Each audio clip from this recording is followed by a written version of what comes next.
Song Revolution now. Today is my birthday and I am officially 24 years old. Very exciting stuff. I've been waiting for this day for years.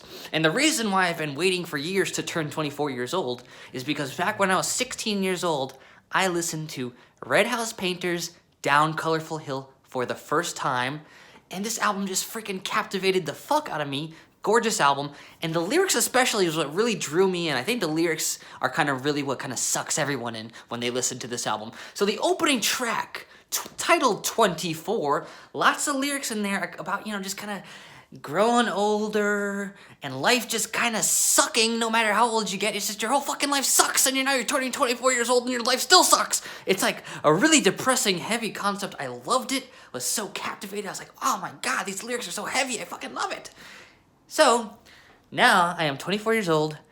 Of course, I'm fucking listening to this album today. I made that promise I would do it back when I was 16 years old. Now, 8 years later, I am 24 years old, ready to freaking review this album in celebration of my 24th birthday. So let's start by taking a look at the album cover. So this album cover is super depressing. I mean, it's just like one little bed in kind of like a gloomy, dark-looking room. It almost looks like you just had a long, depressing day at work or something, and now you come home to this tiny little crappy, sad bed to fucking sleep on in this kind of like gray, dark, ugly room. It's kind of depressing, I think maybe he decided to use this album cover because it's one single bed enough to fit only one person on it, and there's a lot of lyrics in this album about heartbreak, so maybe he's kind of doing like oh, you only have one bed for one person because your heart was broken and now you don't get to sleep with anyone else. I don't know, maybe that's what... Regardless, that's the album cover. Cool stuff.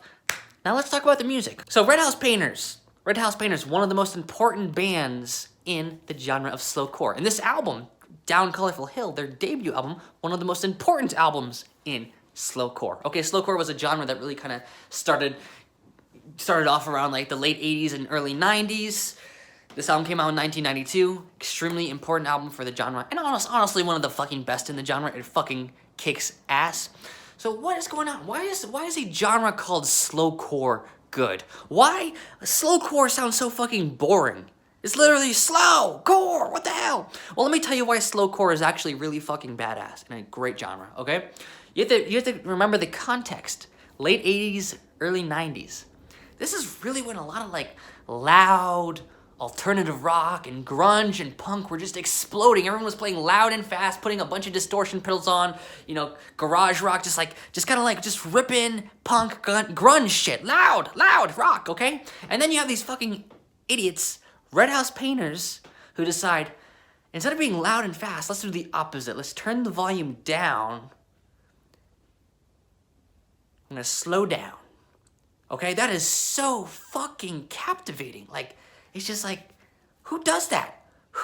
They're doing the opposite. They're doing the opposite of what you expect, and that's what makes them so much more captivating, ironically, because you would expect the loud to be more captivating, but no, it's the quiet and slow. And that's really badass. And on top of the context of that kind of like revolutionary kind of thing going on there, there's also just the fact that the music here is fucking gorgeous.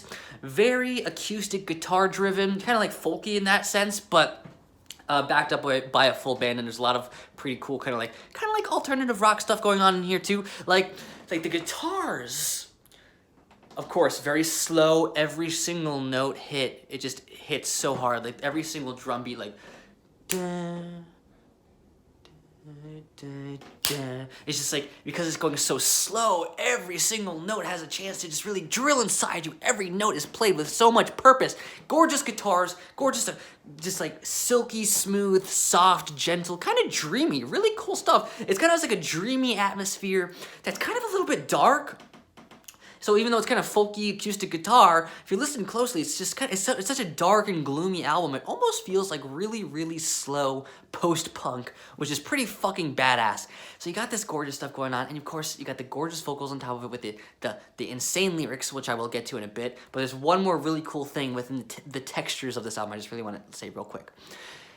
Behind this acoustic guitar, dreamy kind of bass, and super slow, powerful drums, you might hear occasionally in this album a really distorted guitar just playing just like these open chords, just roaring distortion, but it's mixed super quietly in the back. So the song has this gorgeous, gorgeous texture going on where it's like dreamy acoustic guitar in the front with like this kind of distortion in the back that almost kind of reminds me a bit of shoegaze, what they're doing here. Really musically fucking awesome, great stuff, really fantastic. And a lot of these songs, of course, because they're slower, they're going to be longer. Some of these songs are close to 9-10 minutes long, or actually are 9-10 minutes long. And that's not just because the songs are slow though. A lot of these songs are really ambitious, gorgeous, build, climax, stunning stuff. So, and if you take the lyrics and the vocals aside out, looking strictly at what the instruments are doing here, what the musicians are playing, stunning, gorgeous, innovative, not really like anything else I've heard, clever, just outside of the box songwriting, fantastic, okay? So that's kind of the instrumentation. And it's just, like I said, it just sounds fucking fantastic, like dreamy, gorgeous, whatever, okay. So now let me talk about the vocals.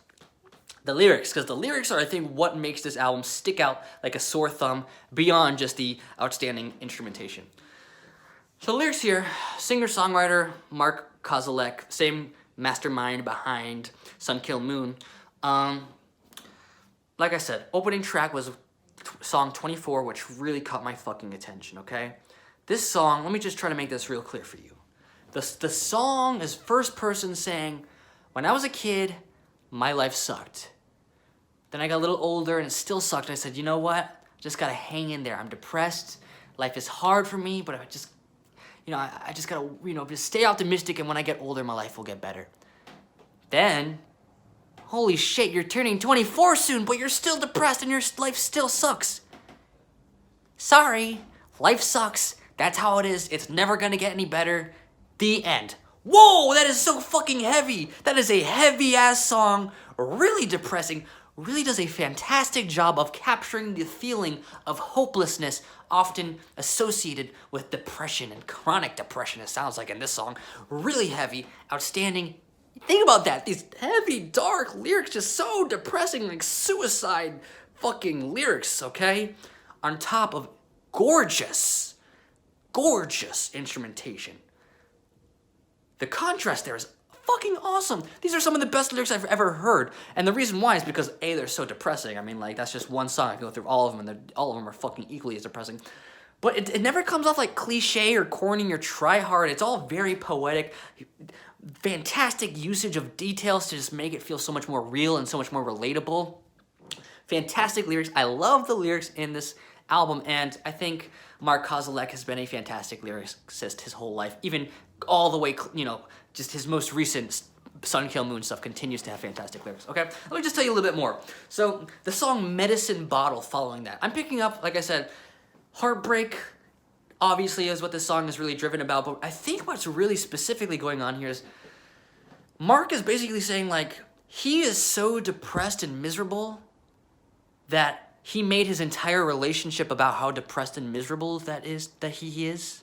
So the whole relationship was defined by his depression and misery, which eventually led to his ex-girlfriend being driven away from him because she couldn't stand being with a guy who was so miserable. And she leaving him just makes him more miserable. What the fuck? That is so depressing. That is so heavy. Depression. These lyrics are fucking depression in a nutshell. Wow. Very rarely do I hear depression so wonderfully put into lyrics in such a relatable and heavy and heart-wrenching way. It's like musically, I love the fuck out of this album for its slow, quiet, beautiful texture, and the cool distorted guitar in the background, and then there's the fucking lyrics and the fantastic songwriting. This album is like amazing in every fucking dimension. And then there's the song Lord Kill the Pain, which is probably the funnest song here musically, a little bit faster than the others, kind of like has more like major chords in it. Sounds like a little bit more of a fun song. But if you listen to the lyrics, it's literally Red House Painters saying, I am fucking miserable. Lord, kill the pain. My whole life is defined by misery. Begging God to take the pain away. Going as far as saying, I'm fucking miserable because I saw my best friend and my girlfriend giving each other eyes. That's painful. And then he goes as far as saying, I want everyone to fucking die. I want my friends to die. I want my family to die. Lord, kill them all. I'm fucking miserable. Do you hear what's going on here? In the middle of a song, he's literally professing that he wants everyone around him to fucking die because he's so depressed. And it's like, what? That is so heavy. Like, I don't think I've ever heard any songwriter do that. Like, I'm so fucking depressed. Kill my fucking friends and family because they're not fucking there for me. And it's like in the midst of this gorgeous, beautiful music that is so epic. These 10-minute songs, gorgeous, beautiful, epic songwriting with fantastic growth and crescendos, but it's always just like so, like every note hits so hard and dabs into you. Wow. I'm giving this a 10 out of 10. Really blows my mind. The fact that I listened to this 16 years old and I'm still 24 years old, remembered, I gotta listen to this album when I'm 24. Been listening through it over and over again for the past 8 years. And every time I listen, I discover something new. It's a pretty challenging album, if I'm being honest. I think the slowness can turn a lot of people off, okay? But, like, if you just re-listen and just listen to the fucking lyrics, listen to the gorgeous textures, you're gonna realize this album is actually a work of fucking genius, okay? Badass, sick, complex, challenging album. Unlike anything else out there, wonderful lyrics, the start of a wonderful career from Red House Painters and Sun Kil Moon. I recommend you check out some of their works too, like the second Red House Painters album, I think titled Red House Painters, and then a lot of Sun Kil Moon stuff. You know, you might want to start with Benji. So anyways, fucking great, sick, amazing, wonderful, awesome album, 10 out of 10. 24 years old, so is it true? Is it true that now I'm 24 years old, my life never got better? Well, thank you for watching Punk Revolution Now 10 out of 10. For my birthday, can you do me a big favor? Can you just please go on my Patreon and donate me $300,000 a year? And that way I don't have to do anything else in my life. All I have to do is just make reviews. Okay, whatever, I'm wasting your time. Like, comment, subscribe, blah, blah, blah. Punk Revolution Now, thank you for watching.